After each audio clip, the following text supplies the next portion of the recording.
मैंने हक और सच का साथ दिया। मैंने लोगों को वही बताया जो जानना उनका हक था। लोग अक्सर ये पूछते हैं, क्या इस मुल्क में सच बोलने की आज़ादी है? मैं बोलता हूँ, चाहे बढ़ जाए जितना भी अंधेरा, रोशनी अपना रास्ता ढूंढ लेती है। आपको कोई भी कैद कर सकता है, लेकिन हक और सच का रास्ता कोई नहीं रोक सकता। सच की आवाज़। अब तक डॉक्टर दानिश के साथ।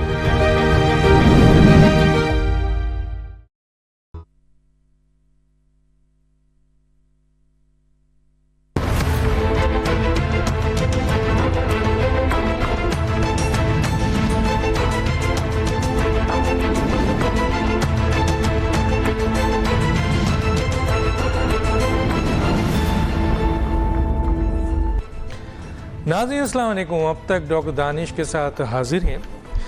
महंगाई, बेरोज़गारी, महंगी बिजली, गैस और पेट्रोल की इजाफे ने आवाम का जीना न सिर्फ दोबर कर दिया है, बल्कि अब तो सरेआम खुदकशियाँ नज़र आती हैं।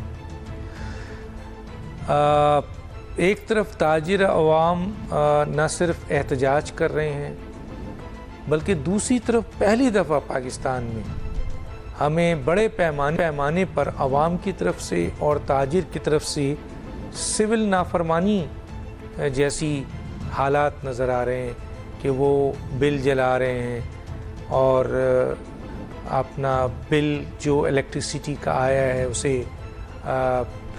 नहीं दिया जा रहा है। उसके ऊपर हुकूमत आती है तो उनके नुमाइंदों के साथ बाज़ाब्ता हाथापाई हो रही है और बाज़ाब्ता ऐलान किया जा रहा है कि हम बिल नहीं देंगे हुकूमत का। एक तरीके से ओपन सिविल नाफरमानी है और वो ये कहते हैं कि उसकी वजूहात जो पाकिस्तान में गरीब आवाम के ऊपर बिजली का बेदरीग बोझ डाल दिया गया है, वो उसको ख़त्म किया जाए।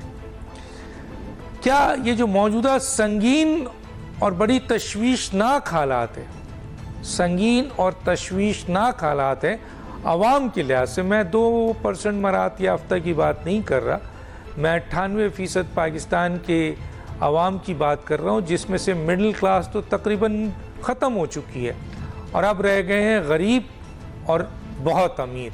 जो बीच में हिस्सा था वो ख़त्म हो गया है। और क्या मौजूदा संगीन हालात की ज़िम्मेदारी इत्तेहादी हुकूमत मुश्तरका तौर पर लेगी, या ये भी इत्तेहादी हुकूमत में किसी इंडिविजुअल पार्टी का ज़्यादा रोल है, या इंडिविजुअल मिनिस्ट्रीज़ का इसमें उनकी नाअहलियत का अहम रोल है? दूसरा हिस्से में हम जाएंगे तो हम देखेंगे कि इलेक्शन कमीशन 90 दिन में इलेक्शन कराने के लिए तैयार नहीं है अब। हालांकि इत्तेहादी हुकूमत ये कहती है, इत्तेहादी हुकूमत ने इलेक्शन कमीशन को मुश्तरका मफादात कौंसिल के तहत अप्रूव करके दिया नई मरदमशुमारी। अब इलेक्शन कमीशन के लिए अगर नई मरदमशुमारी है तो उसके लिए वो कहती है कि 90 दिन में हल्काबंदियाँ नहीं हो सकती है, तो चुनांचे इलेक्शन 90 दिन में नहीं हो सकता है। इसमें दो बड़ी सियासी पार्टियों का मौक़िफ़ जो इत्तेहादी हुकूमत का हिस्सा थे और हुकूमत में उन्होंने मुश्तरका मफादात कौंसिल को अप्रूव करने में अहम किरदार अदा किया था, पाकिस्तान पीपल्स पार्टी और PMLN दोनों के अब तजाद हैं बयान पे। पीपल्स पार्टी कहती है आइन और कानून के तहत 90 दिन में इलेक्शन होना चाहिए, और PMLN कहती है कि हल्काबंदियाँ अगर होंगी तो ये इलेक्शन यकीनन आगे जाएगा और ये अगले साल तक जा सकता है, यानी फरवरी तक। महदूद इख्तियार के साथ निगरां हुकूमत से मौजूदा मौशी हालात को बेहतर करने का तकाजा किस हद तक जस्टिफाई करता है, जब 11 सियासी जमातें 16 महीने में उनमें से बेशतर मिनिस्ट्री अपनी कारकर्दगी नहीं दिखा सकी। चंद इशूज़ पे बात करेंगे। मेरे साथ जो मेहमान हैं सेनेटर राना मकबूल अहमद, सीनियर रहनुमा है पाकिस्तान मुस्लिम लीग नून के। आपका बहुत शुक्रिया सर, आपने हमें ज्वाइन किया। मेरे दूसरे मेहमान हैं शाह अवैस नूरानी साहब, सेक्रेटरी जनरल हैं जमीयत उलमा पाकिस्तान। आपका बहुत शुक्रिया सर, आपने हमें ज्वाइन किया। सेनेटर सैर कामरान साहब हैं, सीनियर रहनुमा पाकिस्तान पीपल्स पार्टी, आपका बहुत शुक्रिया। मैं ज़रा शाह अवैस नूरानी साहब की तरफ आ जाता हूँ। शाह अवैस नूरानी साहब, आप भी हुकूमत का हिस्सा थे, नो डाउट। इमरान खान की 3 साल 7 माह की हुकूमत ने पाकिस्तान की मईशत को तबाह करके रख दिया। ना सिर्फ उन्होंने मईशत को भी तबाह किया, बल्कि सियासी अदम इस्तेहकाम इस कदर पैदा कर दिया कि मुल्क क्राइसिस का शिकार हो गया। लेकिन मुल्क की बड़ी एक्सपीरियंस बड़ी सियासी जमातें छोटी इत्तेहादी जमातों को लेकर एक इत्तेहाद बनाती हैं और ये दावे के साथ आती हैं कि हम हुकूमत नहीं रियासत बचाएंगे और ऐसा काम करेंगे जिससे आवाम को रिलीफ मिलेगा। लेकिन मौजूदा सूरत हाल में जहाँ इमरान खान की हुकूमत पर लोग सवाल उठा रहे हैं, वहाँ 16 महीने में 85 की काबीना जिसमें 11 सियासी जमातें थीं, उन पर भी सवाल उठ रहा है। हम मिनिस्टरों से कहते हैं आइए अपनी कारकर्दगी बताएं, कोई आने को तैयार नहीं है। और ये कहा जाता है कहीं कहीं कि हमने मुल्क को डिफ़ॉल्ट से बचा लिया। तो बताइए, इस वक्त जो मौजूदा खुदकशी हो रही है और जो अब सिविल नाफरमानी की तरफ ताजिर अवाम बढ़ चुके हैं, इसकी कहीं तो जिम्मेदारी होगी, और ऐसा क्यों है, इसका जवाब देंगे सर आप? बिस्मिल्लाहिर्रहमानिर्रहीम। शुक्रिया डॉक्टर साहब, आपने याद किया। आपकी तवील सवालात जो प्रोग्राम का इशू है, टॉपिक, उसके हिसाब से इंशाल्लाह कोशिश करूँगा आपको जवाब दे सकूँ। पहली बात तो ये डॉक्टर साहब, आप जहाँ 3.25 साल का जिक्र करते हैं, तो मैं दस्तबदस्ता आपसे गुजारिश करूँगा कि आप 2013 से फिर शुरू करें। 2013 मैं 99 से ना शुरू करूँ, 1999 से अगर मैं 1999 से शुरू करूंगा तो परवेज मुशर्रफ साहब की हुकूमत में डॉलर भी कम, और उसमें क्या कहते हैं आप डॉक्टर, फिर आप 1988 से शुरू करें, फिर 93 भी बोलूंगा, 97 भी बोलूंगा। तारीख का एक एक औराक मुझे अच्छी तरह याद है। मैं सिर्फ आपको जो एक लाइन देना चाह रहा था वो ये था कि 2013 के अंदर एक इंतखाबात हुए जिसमें एक जमात पाकिस्तान मुस्लिम लीग नून को अक्सरियत हासिल हुई और वो 2/3 मेजॉरिटी है, उससे कम व पेशतर पार्लियामेंट के अंदर पाई।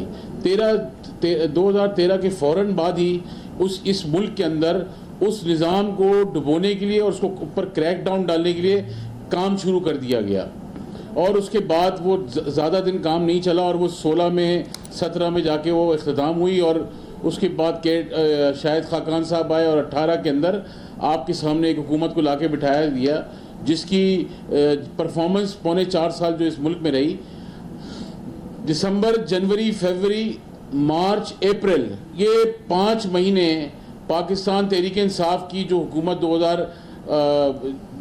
अप्रैल से पहले जो 3.25 साल जब पूरे कर रही थी, उस दौरानिया जो इमरान खान साहब ने जो स्टेप्स लिए, फाइनेंशियल बर्डन इस मुल्क के ऊपर डाल के गए, और IMF के कॉन्ट्रैक्ट जो उसको डिमोलिश किया, उसको यदि डैमेज किया, उसका खमियाजा तो आने वाली 16 जमाती हो या 13 जमाती हो या 11 जमाती हो, उसने तो खमियाजा भुगता है।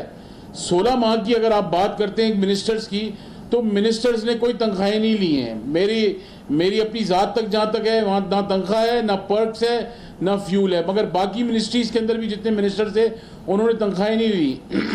मगर अब सवाल ये कि फाइनेंशियल क्रंच सर तसी कीजिए, आप अपनी हाथ तक हैं तो ठीक है, वरना मैंने बात खोलनी शुरू कर दी तो बहुत दूर तक जाएगी सर कि कितने लोगों ने तनख्वाह लिया है, कितनी प्रोटोकॉल लिया है। सर देखें, मैं आपकी हद तक तो मैं आपकी बात मान लें, आप अपनी हद तक बात करें सर। ठीक है, बहरहाल अब आप मुझे ये बताएं कि 2008 जो 9 अप्रैल के बाद हमने टेक ओवर किया, 16 माह की हुकूमत हुई, उसमें जो 5-7 महीने का जो खमियाजा था और जो फाइनेंशियल क्रंच था, उसको दुरुस्त करने में और डिफ़ॉल्ट से बचाने में टाइम लगा। मगर देखिए, इसमें कोई दलील नहीं है, जो अब हालात हैं वो आउट ऑफ कंट्रोल हो चुके हैं, इसमें कोई शक नहीं है। एक आम आदमी का गुजर बसर होना नामुमकिन है, मुश्किल तो बहुत छोटा लफ्ज़ है उसके लिए, इट्स नॉट पॉसिबल। जो बिजली का बर्डन आप पे आ गया है, जो IMF का बर्डन आ गया है, और बाज़ बाज़ जगहों पे ये भी ज़ुबान ज़द आम है कि आगे और महंगाई बढ़ेगी। फ्यूल की जहाँ तक आप बात करते हैं तो वो तो चले, क्रूड ऑयल बैरल के हिसाब से चलता है पूरी आलमी दुनिया में, एक मंडी के हिसाब से फ्यूल की प्राइसेस एडजस्ट होती हैं, मगर जो महंगाई की सतह है वो तो बढ़ चुकी है, वो इतनी हो चुकी है कि एक आम आदमी जो है उसके लिए अफोर्डेबल नहीं है। ये बात बिल्कुल दुरुस्त है, इसमें कोई दो राय नहीं है। गलत फैसले हुए हैं, ऐसा नहीं है कि नहीं, मगर उनको ट्रैक पे लाने के लिए पिछली गवर्नमेंटों का जो खमियाजा है उसको ट्रैक पे लाने के लिए आपको सख्त फैसले आपने किए और IMF से अपने आप को बचाया। मगर अब जो हालात हैं उससे बचने के लिए किसी के पास कोई नहीं है। हर आदमी, हर जमात में ये लोग कहते हैं कि इलेक्शन करा दो। मेरी तो समझ में ये नहीं आता, ये मेरी अपनी ज़ाती राय है, हो सकता है दूसरे जो अहबाब हों, दूसरी जमात के जो लीडर्स हों, उनकी एक मुख्तलिफ राय होगी। मैं तो ये समझता हूँ इस मुल्क में इलेक्शन करा के हमें क्या फ़ायदे होंगे, मुझे समझाया जाए। जब तक इस मुल्क की इकॉनमी ठीक नहीं होती, आम आदमी को जो डेली बेसिस पे उसकी ज़रूरियात उसकी पूरी मुकम्मल नहीं होती, ऐसा इलेक्शन जिसपे अरबों रुपया लगाया जाए, उसके बाद जो इलेक्शन होगा उसके ऊपर अरबों रुपया लगेगा, तो वजीर आजम तो कोई भी बन जाए, वो फिर भी कटोरा लेके खड़ा हुआ होगा। बिल्कुल सही। तो मेरी नाक़िस राय ये है कि पॉलिटिकल फोर्सेस जो हैं, स्टैब्लिशमेंट है, ब्यूरोक्रेसी है, ये मुकम्मल कितने लोग होंगे? 60-70 लोग होंगे, 80 लोग होंगे। तो ये 60-70 लोग एक टेबल में बैठ के ये फैसला नहीं कर सकते कि हमने पाकिस्तान को किस तरह चलाना है। हमें पाकिस्तान चलाने के लिए बांग्लादेश या इंडिया की एग्जाम्पल देने की ज़रूरत नहीं है। आप इथोपिया की एग्जाम्पल ले लें। आजकल तो उनकी इकॉनमी किस तरह बेहतर हो गई है, उनकी एयरलाइन का सिस्टम किस तरह अच्छा हो गया है। ऑपोजिशन और गवर्नमेंट दोनों मिलकर गवर्नमेंट चला रही है। ठीक है 11 सियासी जमातें, तो एक सियासी निजाम। मैं आपकी बात से मुत्तफिक हूँ, बिल्कुल बैठना चाहिए। लेकिन सर 11 सियासी जमातें, 16 महीने की हुकूमत होती है ना, तो 11 एक सियासी जमात सिर्फ 1100 PTI, ये कि मुल्क किस तरह चलेगा? सर तो ये आप इस्टेब्लिशमेंट के साथ बैठ के अपना काम करते ना, बैठे हुए तो थे नेशनल सिक्योरिटी काउंसिल में, इस्टेब्लिशमेंट सामने थी और मुल्क की सारी सियासी जमातें एक तरफ, महासभाएं जमात इस्लामी को छोड़ के और PTI को छोड़ के। अच्छा सर, काबीना में आप थे, एक सवाल का जवाब सिर्फ 30 सेकंड दूंगा आपको। वो जो 2-3 सस्ते रूस से जो आए थे जहाज तेल के, जिसकी वजह से आवाम को सस्ते तेल मिलने थे, वो कहाँ गए? 30 सेकंड है आपके पास सर। डॉक्टर मुसद्दिक मलिक साहब ने अपने स्टेटमेंट में ये बारहा इरशाद फरमाया, उन्होंने ट्वीट भी किया कि ये जो ऑयल आया है वाया जो हमें रशिया के थ्रू, इसके अंदर जो है हमें ज़्यादा फ्लेक्सिबिलिटी नहीं है, माँ सिवाय कि 15। सर उनकी स्टेटमेंट दिखा दूं, उन्होंने कहा, वजीर आजम ने कहा, उन्होंने कहा कि जो सस्ता तेल आ रहा है आवाम को अब हम सस्ता तेल देंगे, तो मिल रहा है सस्ता तेल, वो कहाँ गया जहाज? सर कभी पूछा आपने काबीना में उनसे कि वो सस्ता तेल वाला जहाज कहाँ गया? देखें, आप फ्यूल के ऊपर अगर आप बात करते हैं, उसकी कैलकुलेशन कर लें। सर मैं तो IPPs पे आ जाऊंगा, मैं तो IPPs पे आ जाऊंगा कि हम डॉलर की बुनियाद पर IPPs को फर्नेस ऑयल दे रहे हैं। अमेरिका जैसा मुल्क भी अब फर्नेस ऑयल पे बिजली नहीं बनाता सर, चाइना भी नहीं बनाता सर, पाकिस्तान महंगा तरीन बना रहा है। मुझे सिर्फ एक बात का जवाब दें कि 2 जहाज जो आए, काबीना को उसका इत्तला है, वो कहाँ गए? आपको पता है? सर बिल्कुल नहीं, मेरे इल्म में नहीं है। बस खत्म बात दुरानी साहब, खत्म बात, आगे नहीं पूछूंगा आपसे कोई सवाल। मैं आता हूँ राना मकबूल साहब की तरफ। राना मकबूल साहब की तरफ आ रहा हूँ। अवामी नुमाइंदों, मेरा हक है सर अवाम की बात आप तक पहुंचाऊं, नाराज मत होइएगा। राना मकबूल साहब, क्या कैसे देखते हैं इन हालात को सर, जो इस वक्त मौजूदा सूरत हाल है? डिसओबीडियंसी भी आ गई है, लोग मर रहे हैं, खुदकुशियां कर रहे हैं, क्या होगा सर, क्या कहेंगे आप? डॉक्टर साहब कहते हैं ना कि तन हमा दाग दाग शुद्ध, पंबा कुजा कुजा दहम। तो सूरत हाल ये है कि कहाँ कहाँ मरम लगाई जाए। जो मुश्किलात हैं आपके सामने हैं, और इमीडिएट जो मुश्किल अब आई है वो बिजली की चार्जेस हैं। कोई चारा नहीं इसके अलावा कि अगर इतनी ज़्यादा कंपल्शन है, पाबंदी है IMF की तरफ से तो IMF से फौरी तौर पे बात की जाए, इसको टेकअप किया जाए, उनको बताया जाए कि ये हमारे हालात हैं, हम फिलहाल आपकी जो कंडीशनैलिटीज़ हैं उसमें चेंज के लिए रिक्वेस्ट करते हैं, बाद में देख लेंगे अगर कुछ बेहतर हुआ तो आपने जो हमारे से लेना है वो ले लें, लेकिन इस वक्त हम इस पोजीशन में नहीं हैं। हमारे लोग बहुत ज़्यादा तकलीफ में हैं, करोड़ों की आबादी है, हम ये अफोर्ड ही नहीं कर सकते। तो आपको एक तरह से फाइनल बात करनी होगी और कोई हल नहीं इसके अलावा कि आप इस कदगुन को उठाएं और लोगों को रिलीफ देने की कोशिश करें। जो आपने लेना लेते रहें, कि टैक्सों को तो छोड़े ना, आप टैक्स क्यों आप यानी कि बिल जो है वो आधा तो टैक्सों का है, तो टैक्स जो वेव ऑफ करें वक्ती तौर पे, कोई ऐसा मसला है बाद में लगा लेना, शौक पूरा कर लेना ना। इसलिए इसका हल जो है ड्रास्टिक स्टेप्स है डॉक्टर साहब, कोई इसको जो है ना एक तरह से लम्बा साजी से काम नहीं चलेगा, जेन्युइन स्टेप्स लेने पड़ेंगे। लोगों की तकलीफ जो है बेमुहाबा बेइंतहा बढ़ चुकी है, आपने बिल्कुल सही कहा और सभी यही सही महसूस कर रहे हैं। इसलिए ये तो हो गया बिजली की हद तक। बाकी जो चीज़ें हैं, जो एक अनब्राइडल इन्फ्लेशन है, ये जो स्काई रॉकेटिंग प्राइसेस हैं, मैं समझता हूँ एक तो चलो डिमांड एंड सप्लाई का मसला हुआ, एक मसला है हमारी इन्फोर्समेंट का डॉक्टर साहब। ये जो चीनी रोज बढ़ जाती है, इसको किसने रोकना है? जो आज जो टिंडे जो हैं वो 50 रुपए किलो देता है एक रिटेलर जो है, दूसरे दिन वो 200 रुपए किलो देता है। कोई उससे पूछने वाला है कि आपने कितना खर्चा कर दिया है 12 घंटे में या 24 घंटे में कि आपकी कीमत 3 गुना बढ़ गई है टिंडों की? मैं वो उन चीजों की बात कर रहा हूँ जो रोज डेली यूज होती हैं और गुरबा इस्तेमाल करते हैं।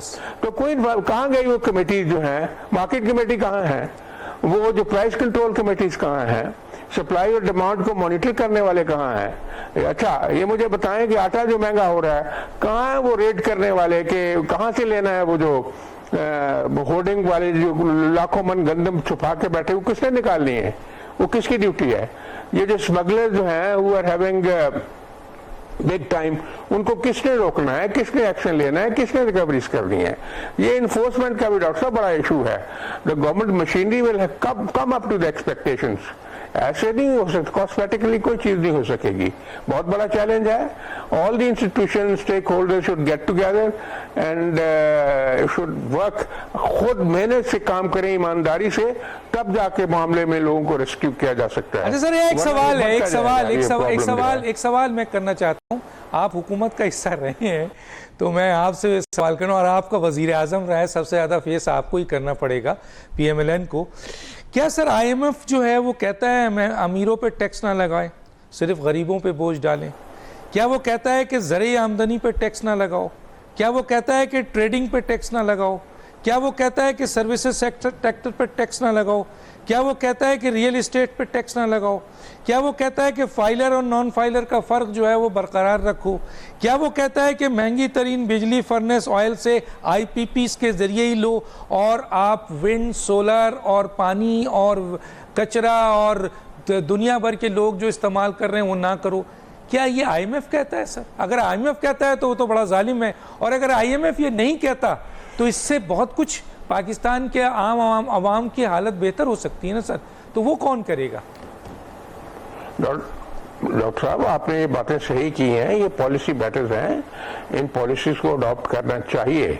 IMF जो हमारा कोई दोस्त नहीं है, it's an instrument of strangulation, ये आप सही कह रहे हैं। लेकिन जो वो आजकल वो जो जुल्म कर रहे हैं, उनके हाथ आ गया एक आइडियोलॉजिकल स्टेट। पाकिस्तान एक इस्लामिक मुल्क है, एटॉमिक स्टेट है, स्ट्रेटेजिकली सिचुएटेड है, एक बड़ा मुल्क है। इजराइल जो एक नेक्सस ऑफ इविल है, इजराइल, मुसाद, सब लोग इसके पीछे पड़े हुए हैं। तो यहाँ तक किसने एग्रीमेंट किया या नहीं किया? आपने एग्रीमेंट किया या नहीं किया?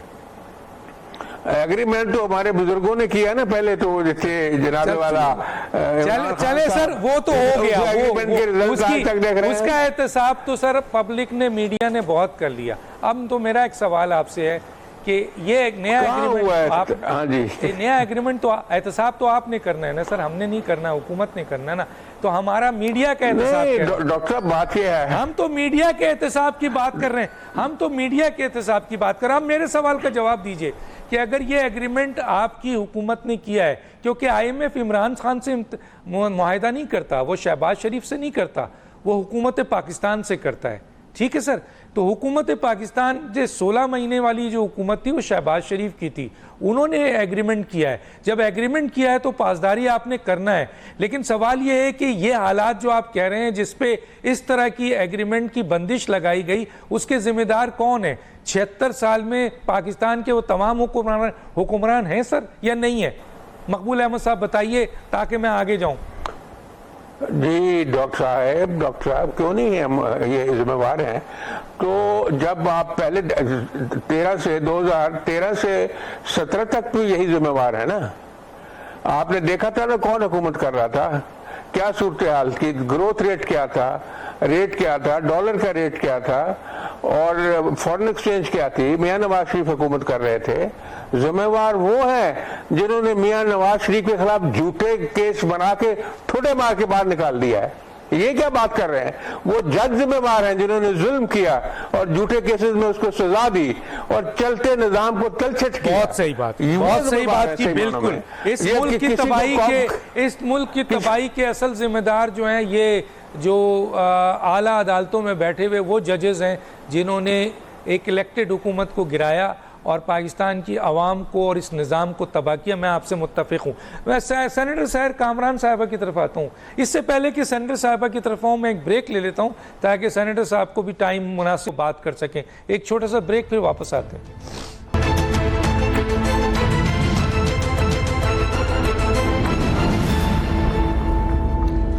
वेलकम बैक जी। सेनेटर सर कामरान साहब, मैं आपको 2 सवाल डायरेक्ट, आपको ज़्यादा टाइम दूंगा इस बुनियाद पे कि 2 सवालात आपसे ले सकूं, फिर इनसे भी छोटा छोटा टाइम दे के दूसरा सवाल इनसे भी लूँगा। तो पहला सवाल तो यकीनन मेरा यही है, जो आप सुन रही हैं कि महंगाई के हवाले से क्या ये जो महंगाई है, इमरान खान की हुकूमत, मैंने स्टार्ट में कह दिया है कि वो बहुत बड़ी ज़िम्मेदार है, लेकिन क्या ये 16 महीने के बाद जो इस वक्त हालात हैं, 16 महीने से लेके आज तक, कि अब हम सिविल नाफरमानी के तहत जा रहे हैं, क्या ये इत्तेहादी हुकूमत मुश्तरका इसकी ज़िम्मेदारी लेगी या पीपल्स पार्टी समझती है कि मेन मिनिस्ट्री इसकी PMLN के पास थी और वो रिस्पॉन्सिबल हैं, जैसे चौधरी मंजूर साहब ने कहा है, बड़ा संगीन इल्ज़ाम लगाया है? क्या कहती हैं? देखिए डॉक्टर दानी, सबसे पहले तो मैं ये कहूँगी कि बिजली के बिल जो है, इस वक्त मैं अपनी सिचुएशन बताऊं कि शायद ये नहीं कि अब अदा करने से कासिर है, ठीक है, जो एक अदायगी की सकत होती है वो क्रॉस कर चुकी है। और मैं बिल को देख के सोच रही हूँ कि 2 बेडरूम का अपार्टमेंट है और अब से 2 साल पहले 8,000 महीना बिल आता था, सोचते थे कि चलो ये बिल है, और अब अगर 50,000 से ऊपर 57-58,000 बिल आए तो ये सोच रहे हैं कि ये इस महीने का बिल नहीं है, अगले महीने भी अदा करना है।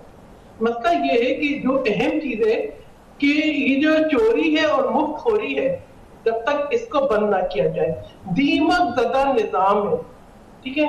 यानी एक तरफ तो ऐसा शहाना निजाम है कि मुफ्त में बिजली बांटी जा रही है, वो भी उनको जो लाखों में तनख्वाहें लेते हैं, और दूसरी तरफ वो लोग चोरी कर रहे हैं जो कि लाखों कमाते हैं एक दिन के अंदर। तो यानी अफसोस का मकाम ये है कि दीमक ज़दा निजाम को दुरुस्त करने की बात नहीं हो रही। जो ट्रांसमिशन लाइन के जो लॉसेस है उनकी बात नहीं हो रही। IMF से हम क्या नेगोशिएट करेंगे?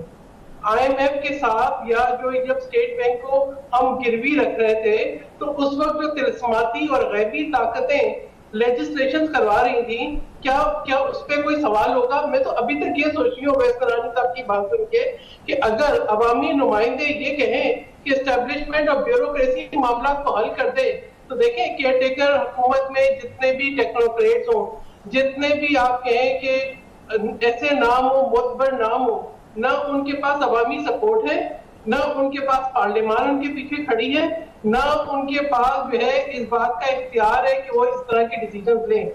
वज़ीर तिजारत साहब कहते हैं कि मुल्क चलाने के लिए $80 अरब चाहिए हैं। मुझे तो उस वक्त से खौफ आ रहा है कि $80 अरब भी बिजली के बिल में रखकर तो नहीं आ जाएंगे। यानी इस महीने जो लोग बिल जला रहे हैं, अगले महीने क्या करेंगे?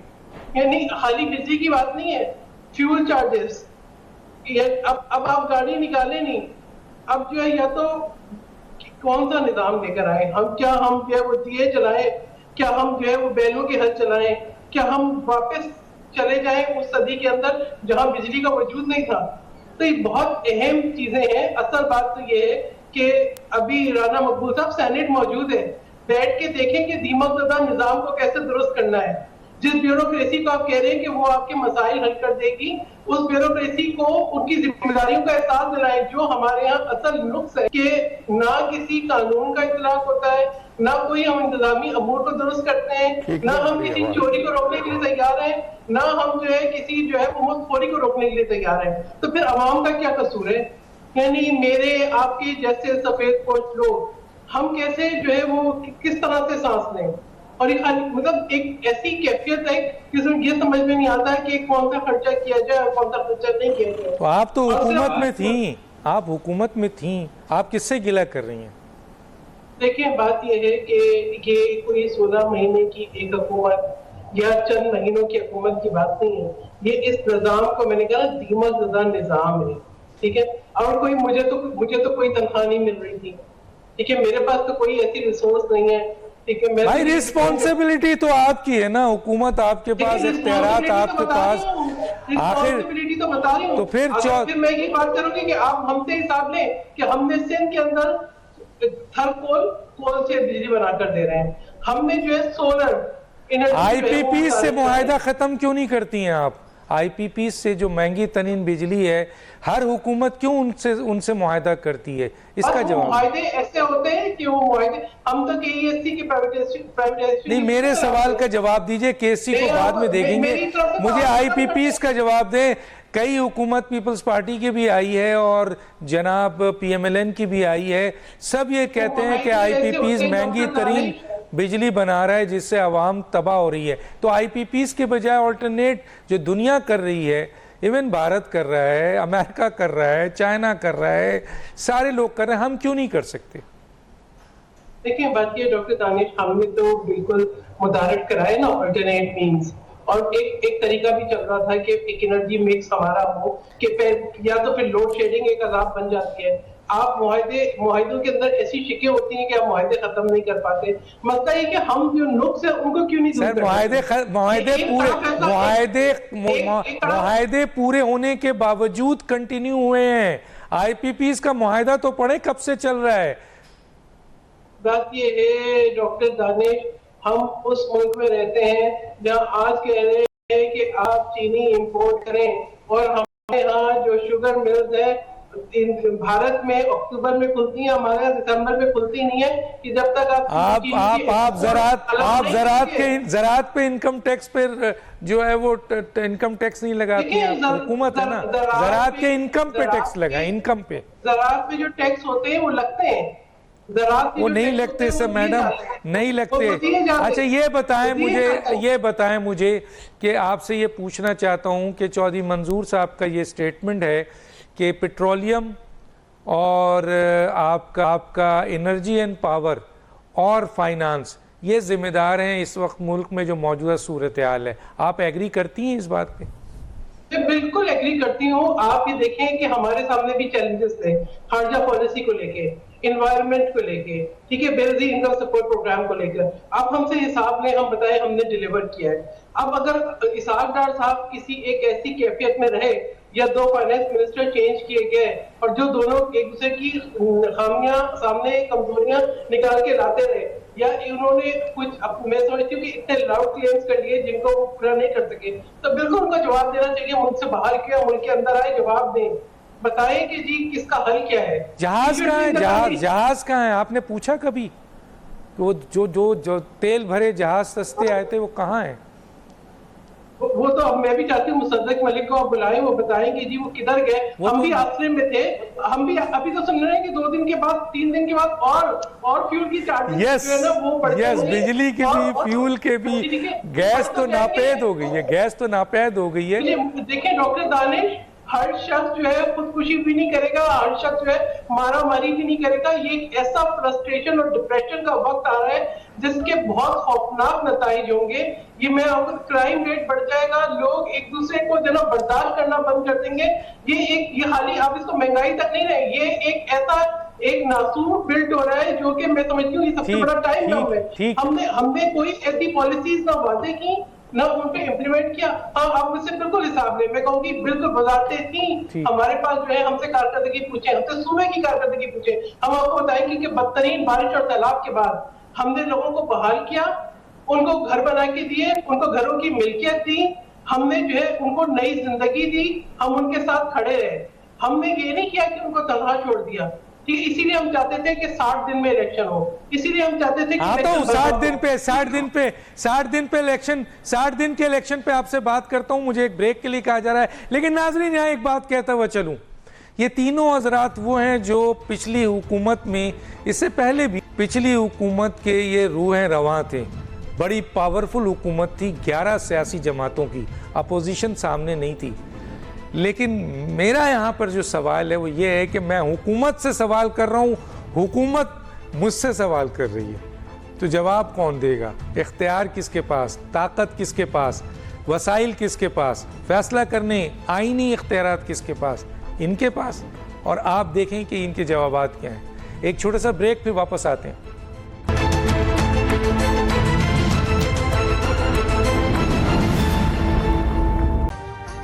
अभी सब्सक्राइब करें ताकि कोई खबर रह न जाए।